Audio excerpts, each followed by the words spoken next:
This lecture is going to be on memory. How do we do it? I can remember when I was 4 years old, but when I go to the grocery store, I seem to always forget the item that I actually went into the store to buy. In fact, I usually end up buying like about, you know, 40 different items and leave without the original item. It's ridiculous. So, how do we do it? What is memory? Here's the official definition of memory: the persistence of learning over time through the storage and retrieval of information. Some people, if you have read your chapter, which I hope you have, um, people have amnesia where they have a loss of memory.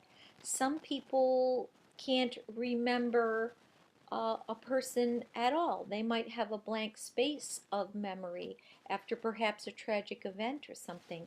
And then for those of you who ever saw the movie 50 First Dates, she has a type of memory issue where every day she has to repeat everything over again. But of course, if you watch the movie, she has some memories that are implicit. If you remember, that word was automatic, unconscious, and explicit was deliberate. And so she can get up, and Drew Barrymore puts on her clothes, washes her face. She knows how to do certain things, and other things she has absolutely no memory at all. There is an actress that her name is Mary Lou Henner, and you probably don't know who she is. She was in a great show called Taxi in the 70s, but she remembers every single aspect of her life. If you said, "Oh, Mary Lou, what did you have for lunch on December 2nd, 1973?" she could literally tell you what she had. So that is amazing. I think that would be disturbing myself, but if that's all you ever have known, then it probably is all right. But of course, along with that, remembering what you ate, you can also remember the pain of someone breaking up with you or a tragic event. And of course, those memories, which are very much related to our moods, we can actually uh, be in a place and you it brings you back.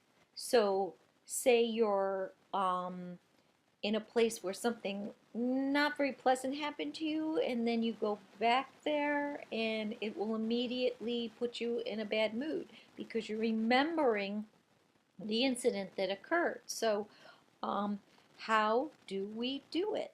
So what we have to understand is, say you have your computer and you know that the computer's information processing system is like a human being's brain. It's like the same thing. So we absolutely want to have a very sharp memory. And of course, as you get older, especially with the elderly, and if you know anyone with Alzheimer's, memory becomes a big liability when you don't have it anymore. My own mother has Alzheimer's and she won't even recognize me anymore. And if I said, "I called you yesterday," she doesn't remember that. But because of the process that she goes through Alzheimer's, she may remember something that happened to her when she was 5, but she doesn't remember what she had for lunch because certain areas of your brain are going to store memories. So what we have to do is we want all the information to get into our brain that we need, and then we want to be able to get it back out when we need to use it. So what we do is, number one, in order to remember an event, we encode it into our brain. We extract meaning to it. And then two, we want to find a way to retain it, which is to store it. And then three, of course, we want to get it back out of storage and use it, and that is retrieval. So we have to remember things. Um, Atkinson and Schifrin made a model to explain how we form memories, and their model has the three stages. So um, here's what they are. Number one, we first record whatever information is to be remembered as a fleeting sensory memory. So, what I do, say I left my car keys on the kitchen table, and what I do, say I'm going to go away for a couple days and I'm afraid I'm going to forget. People do this in a parking lot. Well, they don't do it because you'll see people wandering around. Where's my car? Where's my car? But what you've got to do is you've got to use that fleeting sensory memory. And as you know, since we covered sensation already, your sensory, it could be hearing, seeing, feeling, and so if I want to remember my keys, I actually do like a little photograph in my mind, and then I repeat keys on the table, keys on the table, keys on the table, and I encode it through this sensory memory. And then what I'm going to do with that, because I don't really need to remember my keys and put it in my long term memory bank. I just need to remember it like for a short period of time. So what it does is it goes into, I'm going to process this information into a short term memory bin. Okay, so I'm encoding that information.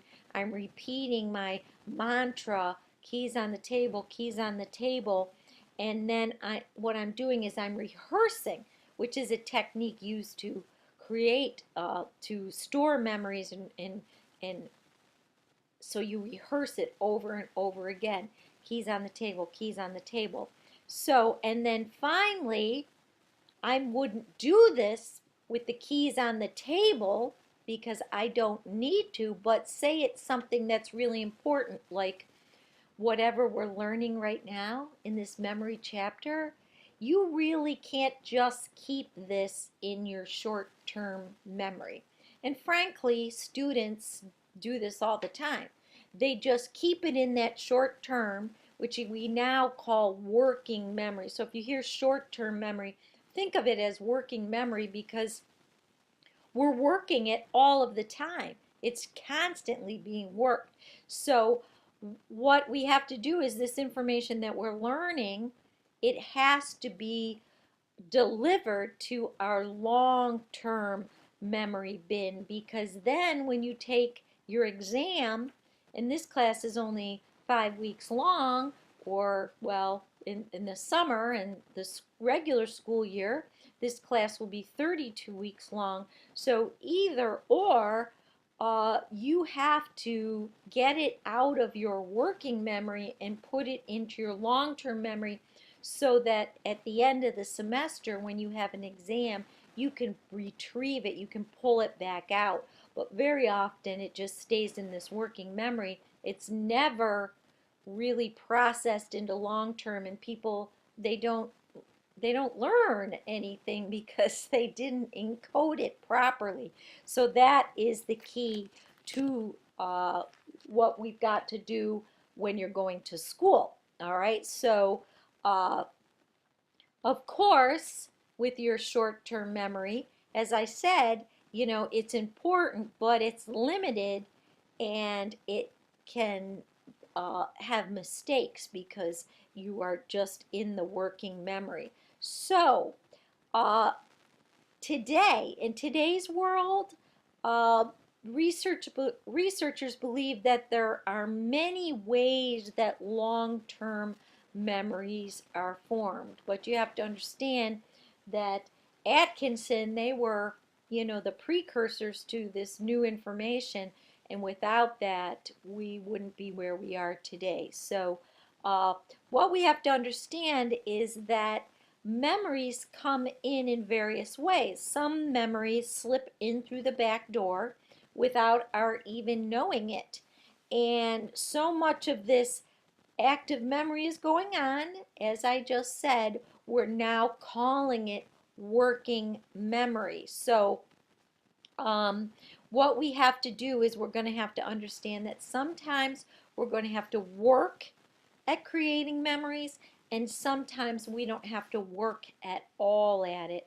They just happen without our knowledge. So, uh, today's version, of course, is that we encode, we store, and we retrieve. Those are our steps. So, what we're going to do is we're going to start off talking about in our next short lecture how we are going to encode that information.